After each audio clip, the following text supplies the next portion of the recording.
저는 주기도문 강해를 하면서 제 마음에 간절한 갈망이 기도를 한번 제대로 해보고 싶은 것입니다. 여러분 중에는 솔직히 기도를 전혀 못하시는 분들도 있으실 겁니다. 어떻게 기도를 해야 되는지도 모르겠고 또 기도 제목이 솔직히 뭔지도 잘 알지도 못하는 분, 또는 전에 기도를 했었는데 기도의 좌절감 때문에 그냥 낙심하고 기도를 안 하고 계시는 분들도 있으실 겁니다. 그러나 여러분, 절대로 기도는 해도 되고 안 해도 되는 게 아닙니다. 만약에 여러분이 기도 생활이 제대로 안 된다면 여러분은 하나님을 제대로 믿고 있는 게 아닌 것입니다. 우리가 예수를 믿고 받은 가장 놀라운 복이 기도의 복입니다. 여러분, 이 하나님의 놀라운 은혜를 절대로 작게 여기지도 말아야 되고 또 포기해서도 안 됩니다. 시국을 위해서 기도하면서 한국교회가 어느덧 기도의 힘을 잃어버렸다는 게 너무 마음이 아픕니다. 무엇보다도 반드시 회복되어야 될 일이라고 생각이 듭니다. 그래서 기도를 제대로 해보고 싶은 겁니다. 이왕 다시 기도할 것, 정말 제대로 해보고 싶은 것, 주기도문으로 기도하는 거죠. 여러분이 이번 기회에 여러분의 기도 훈련도 하시고 기도에 제대로 틀도 잡으시고 또 실제로 기도를 하실 수 있게 되기를 바랍니다. 주기도문을 보시면 가장 먼저 우리 주님이 우리에게 말씀하신 강조점 중에 하나가 먼저 기도하는 것, 그게 무엇이어야 하는 것입니다. 기도의 순서에 대한 것입니다. 예수님께서는 하늘에 계신 아버지라고 그렇게 하나님을 부르라고 하시고는 바로 이어서 이름이 거룩히 여김을 받으시오며 나라의 임하옵시며 뜻이 하늘에서 이루어진 것 같이 땅에서도 이루어지이다, 이렇게 기도하라고 하셨습니다. 얼핏 보면 별거 아닌 것 같은 이야기지만 이 기도부터 먼저 하라고 하셨다는 사실을 여러분이 결코 잊으시면 안 됩니다. 흔히들 하나님께 나가 기도할 때 하나님 아버지 이렇게 부르고는 하나님 몸이 아파요, 하나님 제가 경제적으로 어려워요, 하나님 우리 아이들 길을 열어주세요, 이렇게 자기가 필요한 기도부터 먼저 쏟아내는 경우가 흔합니다. 사람들에게도 그렇게 안 합니다. 우리가 어떤 사람에게 뭘 부탁하러 가서 이렇게 하면 큰 신뢰고 거의 응답을 못 받습니다. 자녀들이 부모에게 구할 때도 어린애 때나 그렇지 조금만 크고 나면 부모에게도 그렇게 못합니다. 그런데 우리는 하나님에게 그렇게 합니다. 하나님 아버지, 그러고는 내 기도 제목부터 쏟아냅니다. 그건 실제로는 하나님을 안 믿는 겁니다. 답답하니까 기도는 하지만 기도를 들으시는 그 하나님을 실제로 믿지 않는 것입니다. 하나님을 정말 믿는다면, 그 하나님이 어떤 분인지 정말 안다면 그렇게 기도할 수가 없습니다. 예수님께서 가르쳐 주신 것처럼 이렇게 먼저 하나님을 위하여, 그 영광을 위하여 구하게 되어 있습니다.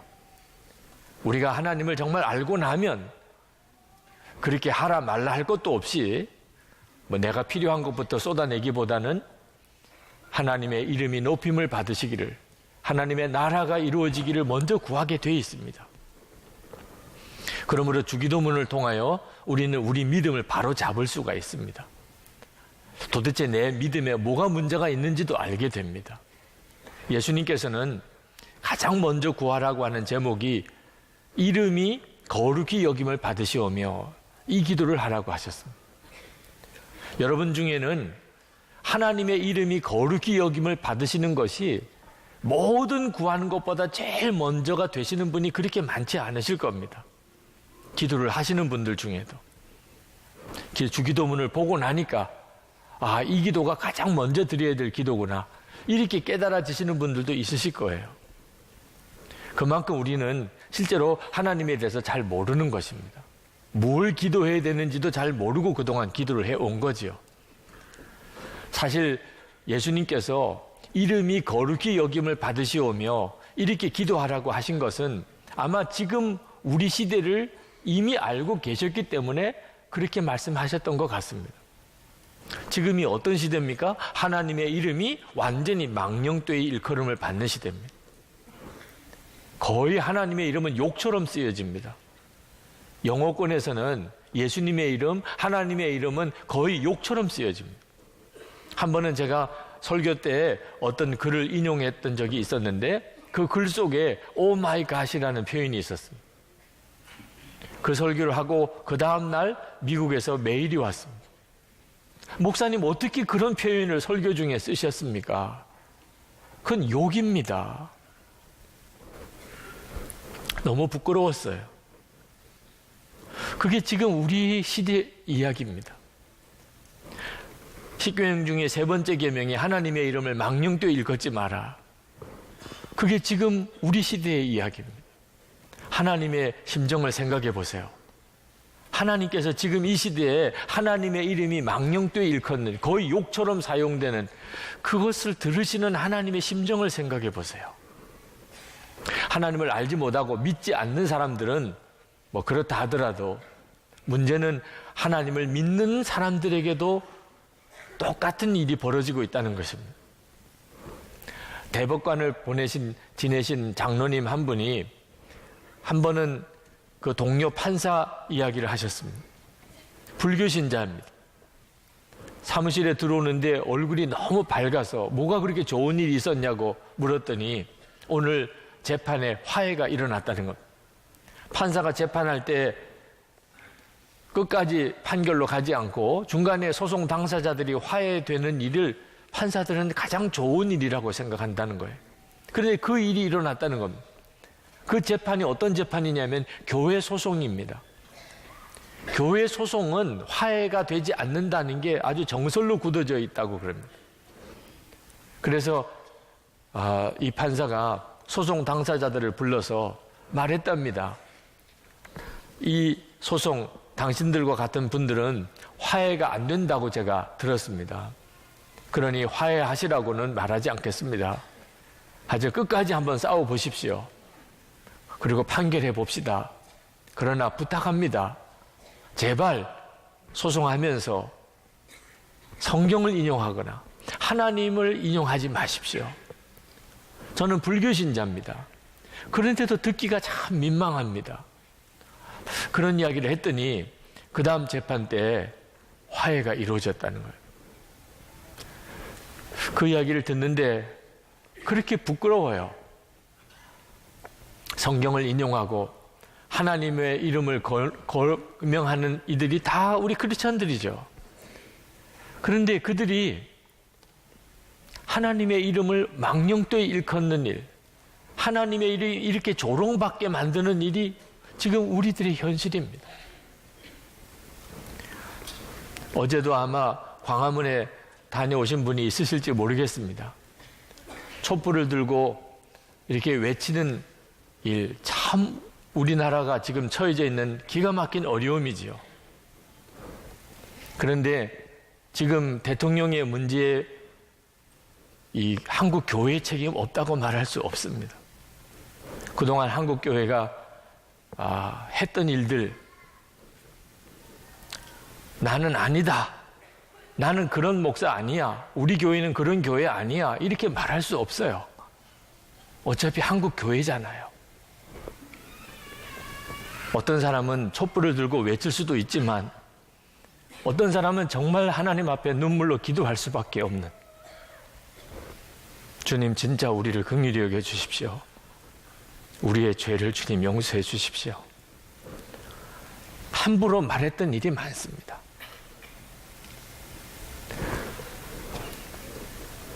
그게 정말 마음이 아파요.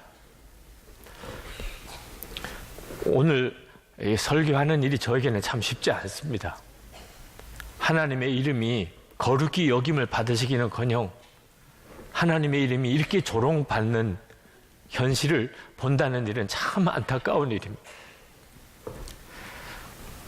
실제로는 하나님을 알지 못하기 때문에 성경을 인용하고 하나님을 거명한다고 그래서 다 살아계신 하나님을 만나고 정말 주의 인도를 받는 게 아닌 것 같아요.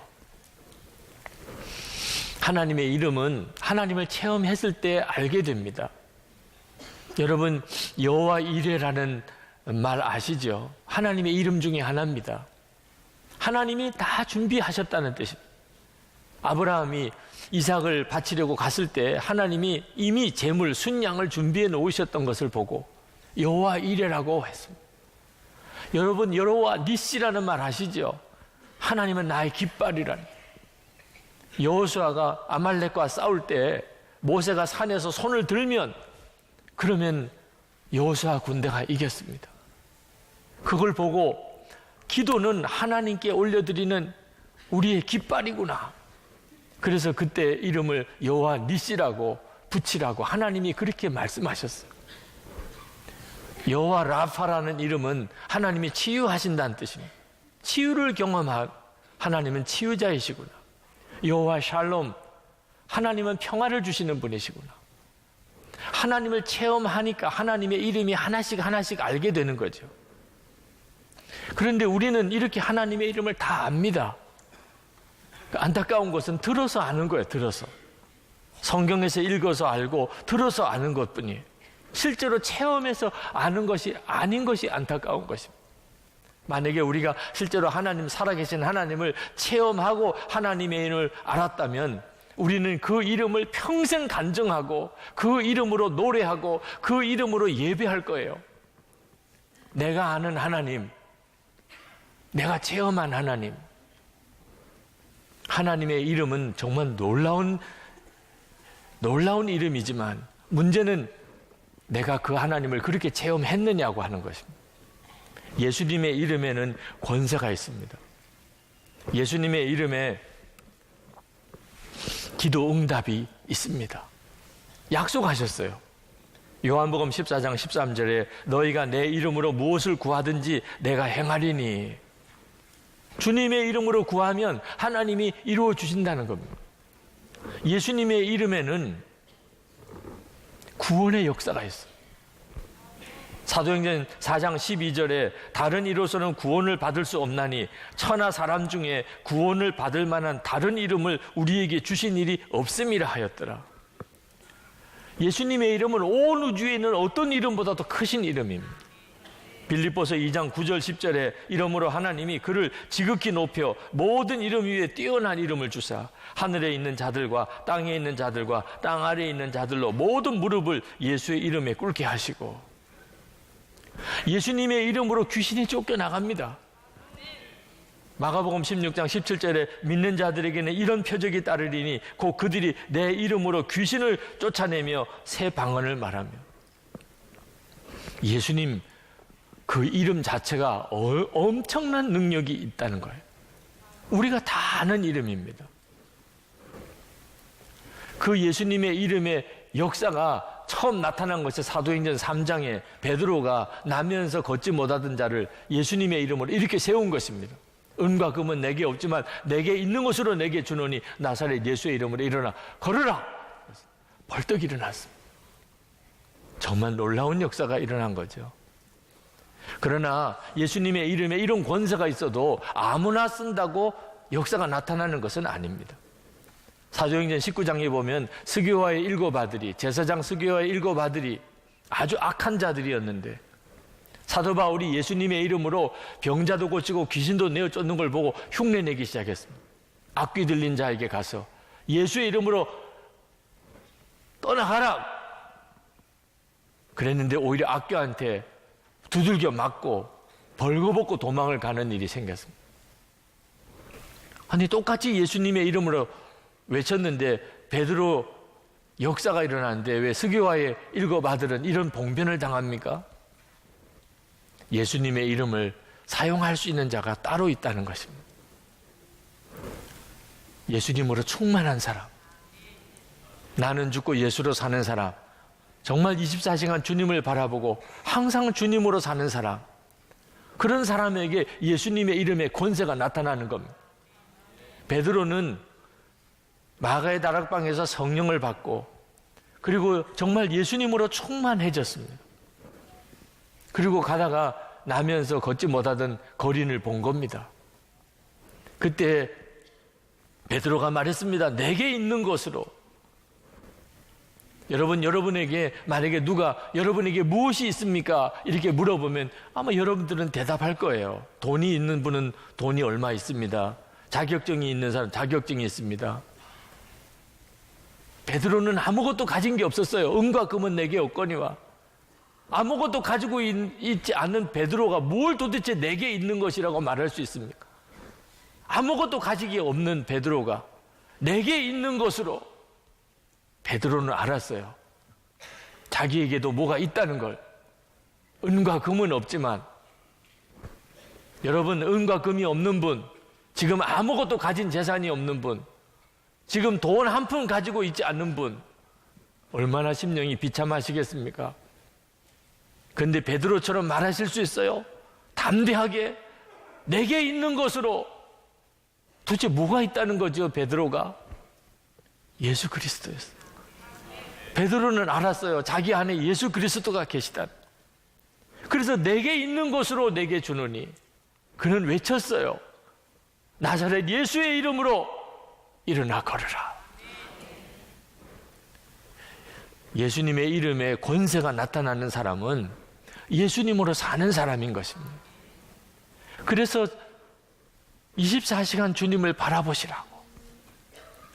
예수님이 여러분과 함께 계신 게 너무나 분명한 사실이니까. 문제는 그걸 잊어버리고 사니까. 항상 주님을 바라보시고 사시라고 권해드리는 거예요. 여러분이 예수님으로 살기 시작하면, 여러분이 정말 예수님을 항상 생각하기 시작하면 예수님의 이름은 완전히 의미가 달라집니다. 예수님 그렇게 부르는 것만 가지고도 의미가 달라져요.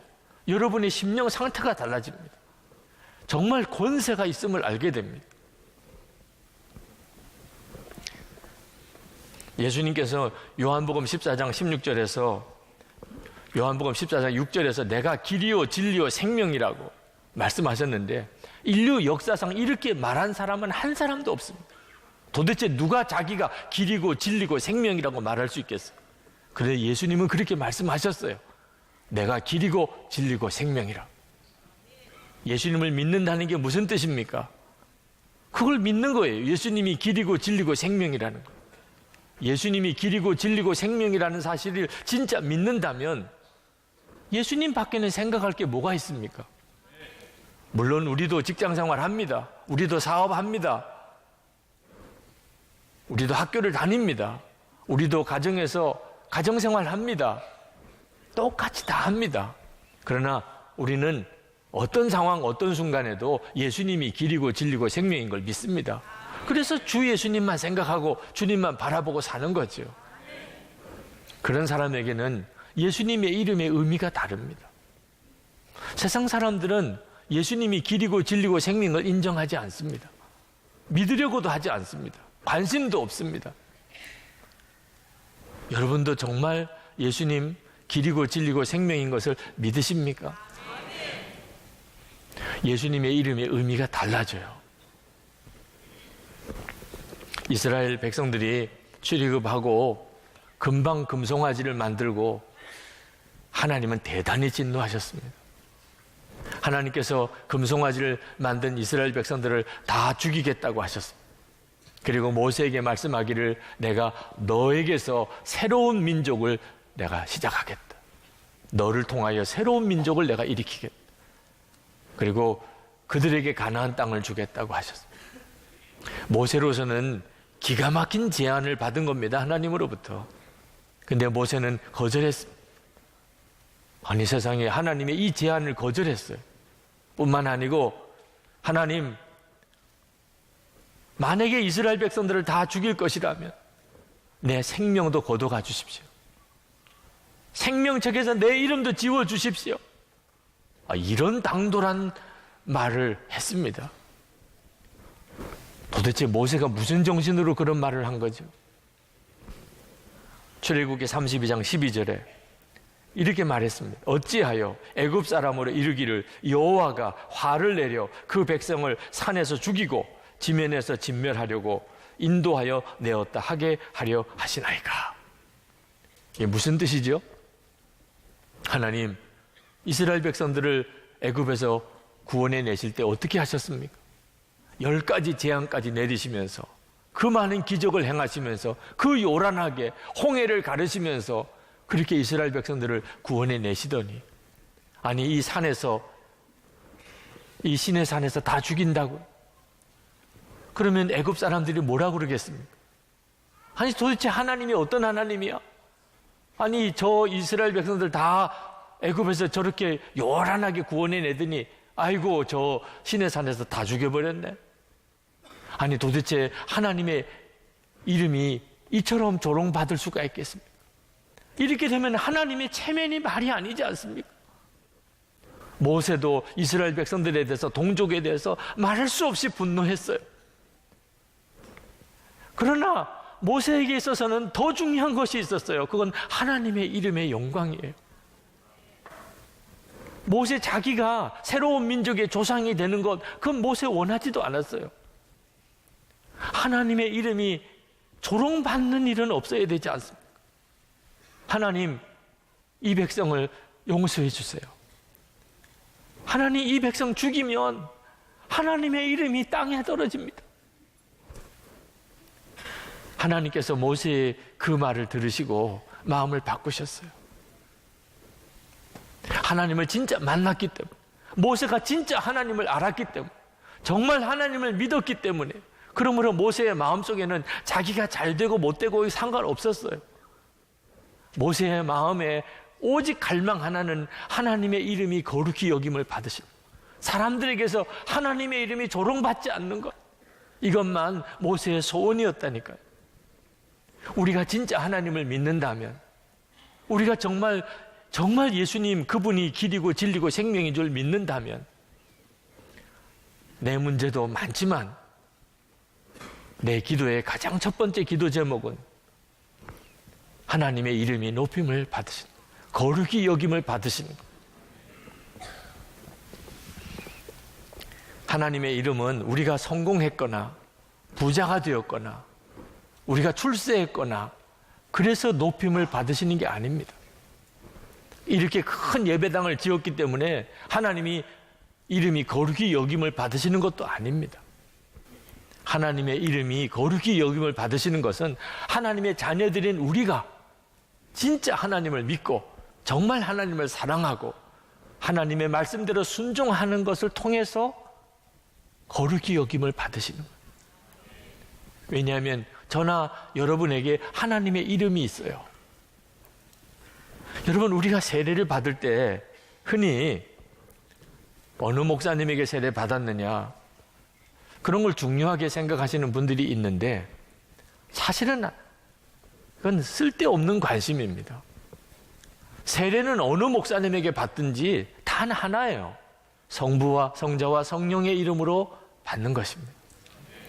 세례 주는 목사는 정말 완전히 도구일 뿐입니다. 여러분이 세례를 받았다면 여러분은 다 성부와 성자와 성령의 이름으로 세례를 받으신 거예요. 그 말은 여러분이 세례 받을 때 여러분에게는 영적으로 도장이 찍힌 것입니다. 하나님의 사람이라. 그래서 여러분이 죽으면 여러분의 무덤 묘비에 여러분의 이름 앞에 성도라고 이렇게 쓰여지는 것입니다. 이건 얼마나 놀라운 일인지 모릅니다. 그래서 여러분이 어떻게 사느냐 하는 데에 따라서 하나님의 이름이 거룩히 여김도 받으실 수 있고, 여러분이 어떻게 사느냐에 하나님의 이름이 멸시 받으실 수도 있는 거예요. 하나님의 이름이 거룩히 여김을 받으시는 것은 전적으로 우리가 어떻게 사느냐 하는 데 달린 것입니다.